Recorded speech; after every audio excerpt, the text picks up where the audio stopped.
بسم اللہ الرحمن الرحیم۔ ہم ایک مفصل روایت کا مطالعہ کر رہے ہیں۔ یہاں اس کا رقم 748 ہے۔ یہ احمد اور ترمذی کی روایت ہے۔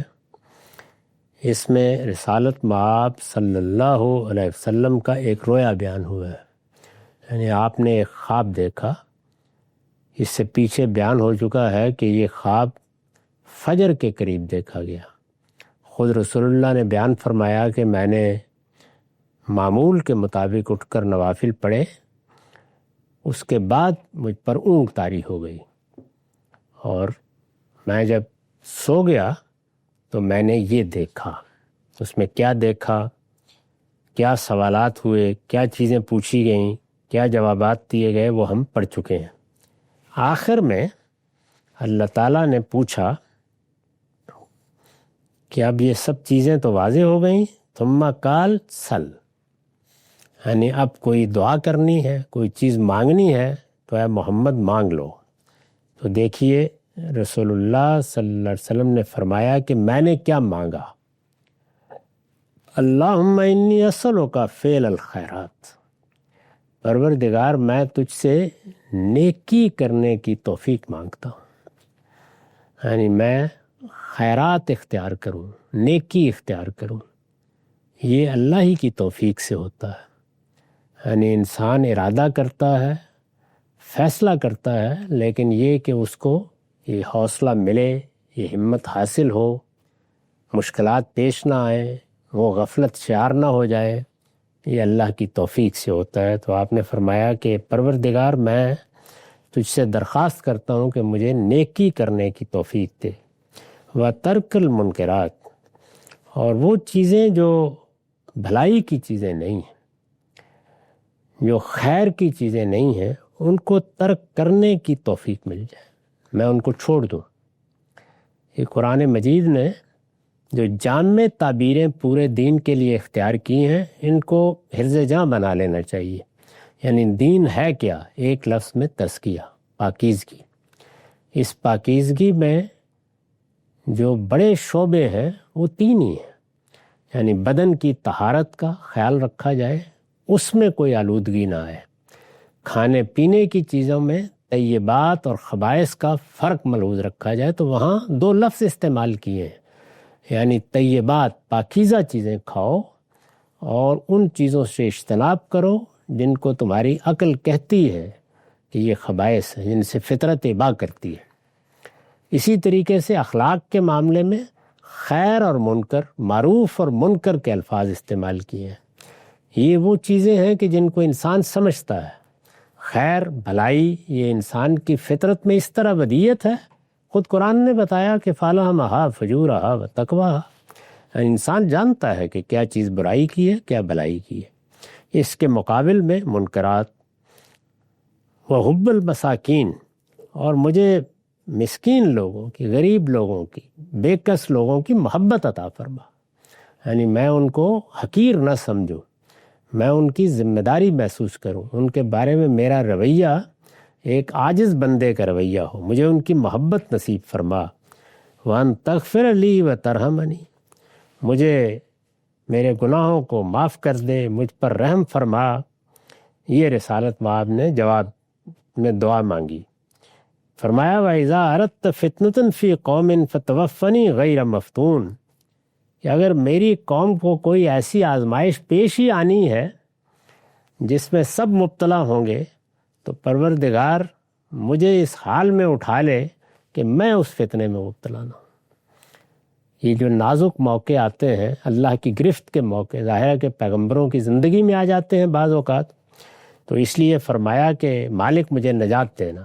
چنانچہ فتنے سے، عذاب سے، اللہ کی گرفت سے نجات کو ایک بڑی بشارت کے طور پر بیان کیا گیا ہے۔ اس میں کیا شبہ ہے کہ یہ سب سے بڑی انسان کی آرزو ہوتی ہے، ہونی چاہیے، دنیا میں بھی آخرت میں بھی۔ وَأَسْأَلُکَ حُبَّکَ وَحُبَّ مَن یُحِبُّکَ، اور پروردگار میں تیری محبت چاہتا ہوں، یعنی میرے اندر تیرے ساتھ سچا تعلق پیدا ہو، اور ظاہر ہے کہ تیرے ساتھ سچا تعلق ہوگا تو تیری طرف سے بھی محبت حاصل ہوگی۔ وَحُبَّ مَن یُحِبُّکَ، اور جو تجھ سے محبت کرتے ہیں ان کی محبت چاہتا ہوں، یعنی مجھے صالحین کی محبت نصیب ہو جو تیرے ساتھ محبت کا تعلق رکھتے ہیں۔ وَحُبَّ عَمَلٍ يُقَرِّبُنِي إِلَىٰ حُبِّكَ، اور مجھے اس کام سے محبت عطا فرما جو مجھے تیری محبت کے قریب کر دے۔ یہ دیکھیے کتنی عمدہ دعا ہے جس میں رسول اللہ صلی اللہ علیہ وسلم نے گویا ہر پہلو سے یہ بتایا ہے کہ ایک بندہ مومن کی آرزوئیں اور تمنائیں کیا ہونی چاہیے۔ اس کی اصل تمنا یہ ہونی چاہیے کہ وہ نیکی کرنے کی توفیق پائے، وہ برائیوں سے بچا رہے، وہ غریبوں کے مقابلے میں، مسکینوں کے مقابلے میں ادنا درجے میں کبھی اپنی بڑائی کے کسی احساس میں مبتلا نہ ہو، اس کے اندر ان کے لیے سچی محبت ہو، وہ اپنے گناہوں کے معاملے میں اور اپنی خطاؤں کے بارے میں ہمیشہ متنبہ رہے، مغفرت طلب کرتا رہے، اور کبھی یہ خیال نہ کرے کہ اس نے بڑے کارنامے کر دیے ہیں، اللہ کی رحمت کا امیدوار رہے۔ ان فتنوں سے پناہ مانگے جو دنیا میں پیدا ہوتے اور بعض اوقات اللہ کی گرفت کا بڑا ہی غیر معمولی نمونہ بن جاتے ہیں۔ ان میں انسان یہی اللہ سے طلب کرے کہ پروردگار مجھے اس سے نجات دینا، اس سے محفوظ رکھنا، اور اگر موت میرے لیے اس کا ذریعہ بن سکتی ہے تو میرے لیے وہی اختیار کرنے کی چیز ہے۔ دنیا کی زندگی میں جو نشیب و فراز آتے ہیں ان میں ایک بندہ مومن کی آرزو یہ ہونی چاہیے۔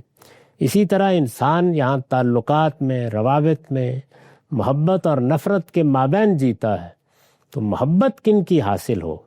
حضور نے بتایا کہ تیری محبت، اور پروردگار ان کی محبت جو تیرے ساتھ محبت کرتے ہیں، اچھے اعمال کی محبت، وہ یہ تیرے قریب کر دیں مجھے۔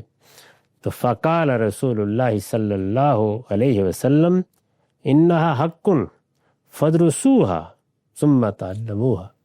آپ نے فرمایا یہ میں نے اپنا رویا تم کو سنا دیا ہے، یہ بالکل حق ہے، یعنی یہ رویا اب کسی تعبیر کا محتاج نہیں ہے۔ جو رویا یا خواب ہے وہ تین طرح کے ہوتے ہیں عام طور پر، یعنی وہ خواب جو اچھے خواب ہیں جو اللہ کی طرف سے آتے ہیں، جن میں ایک طرح سے انسانوں کے لیے کچھ ہدایت، کچھ رہنمائی کا سامان ہوتا ہے۔ ایک وہ کہ جو بالکل اسی طرح ہوتے ہیں جس طرح کہ ہم ان کو دیکھتے ہیں۔ یہ رسالت مآب صلی اللہ علیہ وسلم نے حق کا لفظ اس معنی میں اختیار کیا ہے، یعنی یہ جیسے میں نے دیکھا ہے ویسے ہی میں نے بیان کر دیا ہے، اور یہ اسی طرح ہے۔ چنانچہ جس طرح تم اللہ کی کتاب کو یاد کرتے ہو، یا کوئی دعا یاد کرتے ہو، یا اچھی باتیں اپنے پاس محفوظ رکھتے ہو، تو اس میں ہر چیز اچھی ہے۔ ہم نے دیکھا کہ اس میں کفارات بیان ہوئے، اس میں اللہ تعالیٰ کی رغبت کے لیے انسان کو کیا اقدامات کرنے چاہیے وہ بیان ہوئے، اس میں درجات کس طرح انسان حاصل کرتا ہے اس کو بیان کیا گیا، اور آخر میں ایک بڑی ہی غیر معمولی دعا۔ تو یہ وہ خواب یا رویا ہیں جو بعین ہی اسی طرح دکھائے جاتے ہیں۔ دوسرے وہ ہیں جن میں حقیقت اور مجاز، حقیقت اور تمثیل یہ مل جاتے ہیں، اور تیسرے وہ ہوتے ہیں کہ جن میں تمثیل ہی تمثیل ہوتی ہے، جیسے کہ سورہ یوسف کے رویا ہے۔ تو آپ نے فرمایا کہ بالکل ایسے ہی ہے، لہٰذا اس کو اچھی طرح سمجھ لو اور پھر لوگوں کو سیکھو، سکھاؤ ان کو۔ تو اس طرح سے گویا آپ نے لوگوں کو توجہ دلائی کہ تمہارے لیے میرے اس رویا میں یا میرے اس خواب میں اللہ تعالیٰ کی ہدایت کی بہت کچھ تعلیم ہے۔ وآخر دعوانا الحمدللہ رب العالمین۔